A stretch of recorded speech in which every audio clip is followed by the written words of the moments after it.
AMAKA arábìnrin tó lóun ó pa yín pẹ̀lú májèlé woman tó ń gbé ní Canada Yorùbá dákẹ́ ọlọ́mọ má jẹ́ sábà mọ́ o. AMAKA arábìnrin tó lóun ó pa yín pẹ̀lú májèlé woman tó ń gbé ní Canada Yorùbá dákẹ́ ọlọ́mọ má jẹ́ sábà mọ́ o.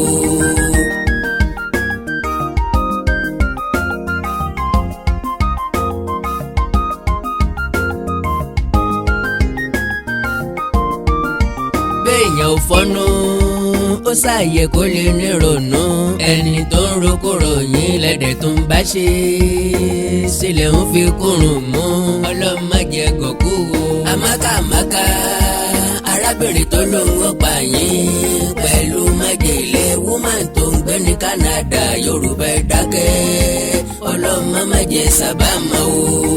ológbò tí ò gbélé mọ́ ni wọ́n pè lẹ́hànà. ó yá dìgbòlugi nù. ajá tó rólówó ẹ̀ tí ń gbó wọ́n pè ń dìgbòlugi. ọmọ àlè ajá nù. Àkàndá alóró ọ̀rọ̀ lẹ́nu bíi tẹ́jọ́. káàbọ̀ balógun. irúnmọlẹ̀ ìpadàbọ̀ ọ̀ràn méyà. mo kí gbogbo ọmọ Yorùbá jákèjádò àgbáńlá ayé. àánú Olódùmarè ò ní fi yín sílẹ̀. iṣẹ́ ìṣe wa ò ní díbàjẹ́. a ò ní rí ń gbé sọnù bí ó ṣe bí ọmọ. tó àgbà ò sí ìlú bàjẹ́. baálé ilé kó ilé dahoro. ìràgbè ní jẹ̀gbẹ́ omi. àgbàlagbà ní jìyà ọ̀ràn.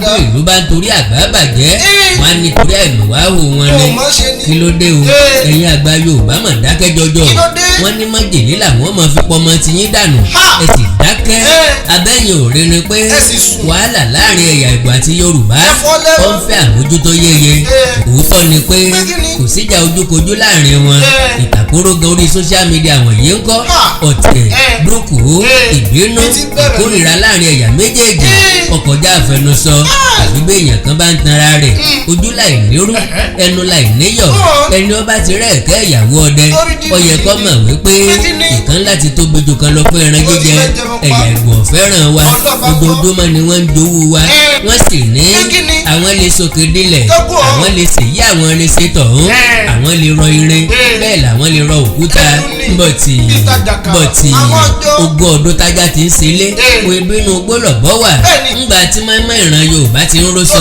wo ebí ìhò làkàrà tí wọ́n wà kì í ṣe pọ́mọdé wọn ò dín nífẹ̀ẹ́ rẹ̀ wọ́n ń bá kùkùté nínú oko ní iwájú lọmọdé ọmọ kílẹ̀ wọ́n ń bá ìran Yorùbá níwájú ní nígbà gbogbo ńlọ́ba dẹ́sẹ̀ ìkanra ẹ̀yà Ìgbò ọgbà kádàrá wọ́n ń bínú orí wọn fi fìlà dé bàdé wọ́n ń lépa wa wọ́n ń rẹ́gbòrò wa wọ́n ń ralé wọ́n ralẹ̀ wọ́n ń kó dúkìá jọ nílẹ̀ wa àní wọ́n ń bòsì lórí social media pé àwọn làwọn lówó jù wá lọ àwọn kọ́lé ńláńlá jù wá lọ nílẹ̀ wa wọ́n láwọn làwọn nílé tó tóbi tó pọ̀ jù ní Lẹ́kì Àjà wọ́n lọ́lá tí wọ́n làwa fẹ́ mẹ́ wọ́n ní láì sí àwọn kò sí àwa àwa bá ní làálà ń tàgbẹ̀ Ọlọ́run ní pé kí sọ ọ́ta bí tẹ́nàntì fogún ọdún tó lé onílé ṣe kò torí ẹ̀ kó do nílé ẹ̀yà Ìgbò always gbé àlejò on our land 100 years in Lagos State kò sọ wọ́n di Lagosian get that and get peace èyí tí wàá ń bẹ nílẹ̀ yìí ní ti arábìnrin ọmọ Ìgbò kan AMAKA patient tó wà ní Toronto ní Canada wọ́n ní pípa ní kí ẹ̀yà Ìgbò máa pa Yorùbá slowly pẹ̀lú àwọn ọmọ ìpínlẹ̀ Edo wọ́n ní bí wọ́n bá ti rí májèlé bùsọ̀ oúnjẹ àti nǹkan mímu fún wa bó sóògùn ẹ̀fọn bó sóògùn èkúté ọ̀tá pìàpìà sọ́ọ̀lẹ̀ àti bẹ́ẹ̀ bẹ́ẹ̀ lọ dáná kí ló dé ó ní ìyà díẹ̀díẹ̀ lọ́yẹ̀ká ikú díẹ̀díẹ̀ lọ́yẹ̀ran Yorùbá ó ní ìgbéraga wa ti pọ̀ jù mo mọ̀ pé ti gbọ́ nǹkan tó sọ ṣùgbọ́n kó lè wọ̀ rẹ́kọ̀dù ìgbọ́ láti bí. MDT Clearing Freight and Logistics iṣẹ́ wọn dára wọ́n ta sánsan wọn kárí ayé.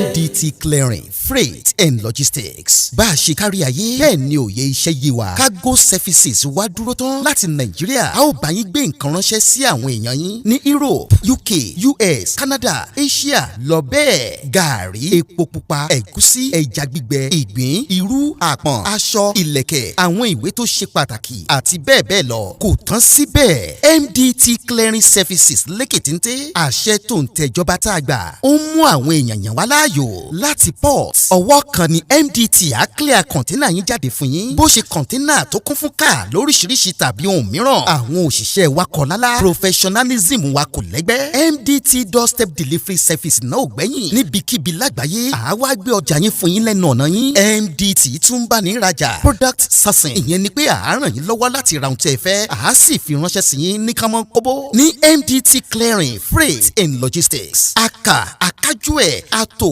àlétò iṣẹ́ wa yàn ó yanjú lówó péréte ẹ máa bọ̀ lólulẹ̀ iṣẹ́ MDT ní nọ́mbà 22 Latif Salami Street Ajao Estate Ikeja Lagos a sì tún ní ẹ̀ka káàkiri orílẹ̀-èdè Nàìjíríà ẹ bá wa sọ̀rọ̀ 08182311480 àti 0912-907-4004. bákan náà ilé-iṣẹ́ MDT lókè òkun wà ní Toronto Canada please call +16472895364 website www.mdtfreights.com. MDT Clearing Freight and Logistics assure delivery. mo kí gbogbo etí tó ń gbọ́ wa nílé mo sì kí gbogbo ojú tó ń wò wá nílé pé ojú tẹ fi ń wò wá ò ní fọ́ etí tẹ sì fi ń gbọ́ wa ò ní di orúkọ tèmi ni Godwin tí gbogbo ẹ̀yin èèyàn mọ̀ sí ìyá Ìjẹ̀bú gẹ́gẹ́ bí ẹ ṣe mọ̀ ní ìṣe wa wípé ìlera yín òun ló jẹ wá lógún a tún ti dé bí a ṣe ń dé o gbogbo ẹ̀yin tí ẹ ní ìṣòro tó jẹ́ pé ọkùnrin tó dàbí obìnrin nínú ilé ọkùnrin tí ò lè ṣojúṣe pẹ̀lú ìyàwó ẹ kọ̀ sí iléeṣẹ́ Godwin ẹ̀yin tó jẹ́ pé pépà lẹ máa kà lálálẹ́ ẹ má ka pépà bò ẹ kọ̀ sí wa a ní pákéjì oríṣiríṣi fún yín a ní 3-in-1 a ní 2-in-1 fẹ́yìn ọkùnrin tó lè jẹ́ kẹ́ tó máa jẹ́ kẹ́ ṣe bó ṣe yẹ kẹ́ ṣe bákan náà ni ìṣòro tí a ń pè ní arthritis yìí ó ń ṣọkùnrin ó ń ṣobìnrin orúnkún ríro ìbàdí ríro ọrùn ẹsẹ̀ ríro ẹlòmíì ó lè jẹ́ osteoarthritis lónìí ẹlòmíì rheumatoid arthritis ẹlòmíì ìdẹ̀rẹ̀ kò ní lè bẹ̀rẹ̀ mú nǹkan lẹ̀ ẹlòmíì ò lè bẹ̀rẹ̀ kírun ó ṣeé ṣe kó jẹ́ sciatica ni ó ṣeé ṣe kó jẹ́ lumbar spondylosis ni ẹlòmíì ìdẹ̀rẹ̀ arthritis ni tó bá ti di pé ìbàdí ń wọ́ ẹ̀ ò lè bẹ̀rẹ̀ ẹlòmíì orúnkún ríro ẹlòmíì ẹsẹ̀ á máa gbóná ẹlòmíì àpapọ̀ rẹ̀ á máa gbóná ẹlòmíì ẹsẹ̀ á máa gbọ̀n ẹlòmíì ara á máa tá orí á máa tá apákan ara máa tá ẹ kàn sí iléeṣẹ́ Godwin ìyá Ìjẹ̀bú ẹlòmíì ò lè fojú ọwọ́ ẹ̀ báyìí gbogbo ọwọ́ á máa ró gbogbo ẹ̀yin tẹ́ tí ń lò náà ẹ máa jẹ́rìí sí ẹ kàn sí iléeṣẹ́ Godwin ìyá Ìjẹ̀bú bákan náà ni àwọn èèyàn tó ń tọ̀ ìtọ̀ àtọ̀jù yìí ó ṣeé ṣe kó jẹ́ pé prostate enlargement ni fún ẹ̀yin ọkùnrin tẹ́ ti lé lọ́mọ 40 ọdún tẹ́ bá ní prostate enlargement ẹ lè máa tọ̀ léraléra ẹlòmíì ò ní rí tọ̀tọ̀ rárá ẹlòmíì ìdẹ̀rẹ̀ tó bá fẹ́ tọ̀ á máa ní ìrora ẹlòmíì ìdẹ̀rẹ̀ kó tó débi tó máa tọ̀ sí tọ̀ ìtì máa jábọ́ ṣùgbọ́n obìnrin ní á máa tọ̀ léraléra kó tó débi tó máa tọ̀ sí tọ̀ ìyá ti máa jábọ́ ó ṣe é ṣe kó jẹ́ weakness of bladder làwọn ní àbí kó jẹ́ infection àbí kó jẹ́ diabetes insipidus tí a mọ̀ sí àtọ̀gbẹ ìyẹn náà lè fà á ká máa tọ̀ púpọ̀ jù ẹ kàn sí iléeṣẹ́ Godwin ìyá Ìjẹ̀bú èyíkéyìí tó lè fà á kẹ́ ẹ máa tọ̀ púpọ̀ jù ara iṣẹ́ wa ni lára iṣẹ́ tèmi jogún látọ̀dọ̀ bàbá mi àtọ̀jú yín gbogbo ẹ̀ ó sì padà sí àyè ẹ̀ bó ṣe tó àti bó ṣe yẹ bákan náà ni àwọn tó ní hepatitis ooru inú ẹ̀dọ̀ ni ṣùgbọ́n tí hepatitis bá ti pẹ́ lára ó lè ba ẹ̀dọ̀ jẹ́ ó lè fà á kéèyàn ní enlarged liver ó dẹ̀ lè fa oríṣiríṣi ìṣòro sí ẹ̀dọ̀ yẹn ẹlòmíì á máa ní àmì bí kínú máa dùn bí kójú máa pọ́n kítọ̀ ẹ̀ máa pọ́n ẹlòmíì dẹ̀ kò ní rámì rárá bóyá lọ ṣàyẹ̀wò wá kàn sọ fún pé ó wà positive ẹ kàn sí wa ẹlòmíì dẹ̀rẹ̀ ó lè jẹ́ liver cirrhosis lòun ní èyíkéyìí tí ẹ ó ìbàjẹ́ ẹ kàn sí iléeṣẹ́ Godwin ìyá Ìjẹ̀bú bí mo ṣe sọ̀rọ̀ ẹ̀yin tẹ́ ní prostate ó jẹ́ prostate enlargement ni ó jẹ́ prostate cancer ni ẹ kàn sí wa pẹ̀lú ògo Ọlọ́run ẹ ní rí bákan náà mọ́ mo ti sọ fún yín gbogbo ìṣòro yòówù kẹ́ni ewé àti pòpọ́nbélé tí àwọn bàbá wa ń lò láyé àtijọ́ tá a ti gbé kalẹ̀ lọ́nà ìgbàlódé tó sì ṣe bẹbẹ lágbára òun là ń lò fún ọmọdé àti àgbà ẹ kàn sí wa ẹ ní kábàámọ̀ pẹ̀ ṣe bẹ́ẹ̀ ẹ̀rọ ìbánisọ̀rọ̀ mi ni 08033034777 08033034777 ẹ bá wà lamẹ́ríkà kẹ́ ẹ wà ní Spain kẹ́ ẹ wà ní UK ibikíbi tẹ́ ẹ bá wà ó jẹ́ Canada ni ó lè jẹ́ Port Harcourt ni ó jẹ́ Abuja ni ibikíbi tẹ́ ẹ bá wà ẹ kàn sí iléeṣẹ́ Godwin ìyá Ìjẹ̀bú ẹ bá mi sọ̀rọ̀ lórí WhatsApp ẹ lè pè mí ẹ lè fi voice note lẹ̀ ẹ lè fi message lẹ̀ lórí WhatsApp máa dá yín lóhùn bó ṣe tó àti bó ṣe yẹ gbogbo ibi tẹ́ ẹ bá wà lè gbòógì wá máa dé ẹ sì ní kábàámọ̀ pé ẹ kàn sí iléeṣẹ́ Godwin ìyá Ìjẹ̀bú ẹlòmíì apákan ara ẹ̀ á máa kú kí ló ń fà tápákan ara fi ń kú ẹ kọ̀ sí wa ẹ máa mọ̀ ẹlòmíì ọrùn àdédé máa sleep ẹlòmíì àyà ló máa dùn ẹlòmíì ẹ̀gbẹ́ ló máa dùn ẹlòmíì á máa wúkọ́ ó lè wúkọ́ kókó ti wà lẹ́nu ẹ̀ tipẹ́tipẹ́ tí ò sì ní lọ ẹlòmíì ìjẹ̀lẹ̀ ó máa ní ìṣòro àti breathe in oxygen breathe out carbon dioxide àwa máa ní ìṣòro á máa ní kàtà gbogbo ìgbà kí ló ń fà ó ṣeéṣe kó jẹ́ asthma ni ó ṣeéṣe kó jẹ́ bronchitis ó lè ṣeéṣe kó jẹ́ pneumonia cough ìwọ ní tó bá ti kàn sí wa èyí tó bá jẹ́ nú ẹ̀ ló máa dìtámì irú egbògi tá a lè kẹ̀rà láti lè ṣe wa ẹ ṣe mọ̀ mo ti sọ fún yín o ẹ̀rọ ìbánisọ̀rọ̀ wa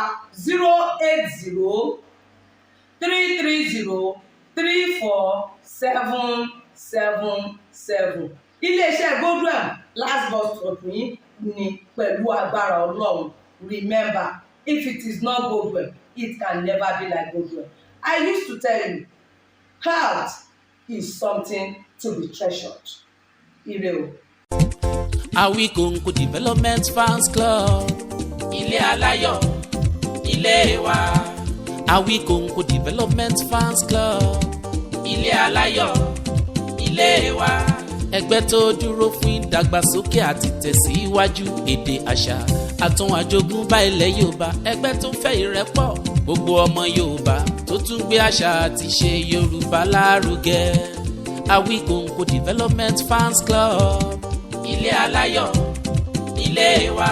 Awíkonko Development Fans Club Worldwide. Ẹgbẹ́ tí kò rọ̀gbọ̀kú lé ìjọba. Ẹgbẹ́ tó dúró fún ìdàgbàsókè àti ìtẹ̀síwájú èdè, àṣà àtún àjogúnbá ilẹ̀ Yorùbá. Pẹ̀lú àtìlẹ́yìn gbajúgbajà pèdèpèdè ni Àkàndá ọ̀rọ̀ Awíkonko. Ẹgbẹ́ tó ń fẹ́ ìrẹ́pọ̀ gbogbo ọmọ Yorùbá. Ẹgbẹ́ tó ń gbé àṣà àti ṣe Yorùbá lárugẹ. Ẹgbẹ́ tó dúró láti ṣàtìlẹ́yìn tó gbọ̀ngbọ́n fún Àkàndá ọ̀rọ̀ Awíkonko àti àwọn ètò rẹ̀ káàkiri àgbáyé. Àǹfààní wà láti darapọ̀ mọ́ wa. Ẹ bá wa sọ̀rọ̀ lórí WhatsApp nìkan. Ẹ lè pè wá, ẹ lè send text message tàbí voice note pẹ̀lú àwọn nọ́mbà wọ̀nyí +234 8053270136 tàbí ààrẹ ẹgbẹ́ Adéolú Adékọ́lá lórí +17048912729.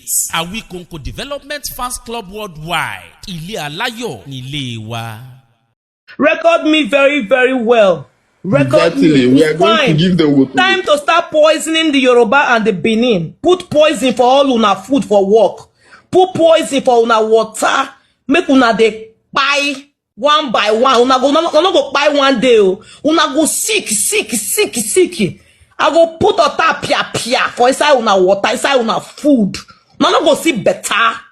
This kind of hate when I get for una so it go last forever.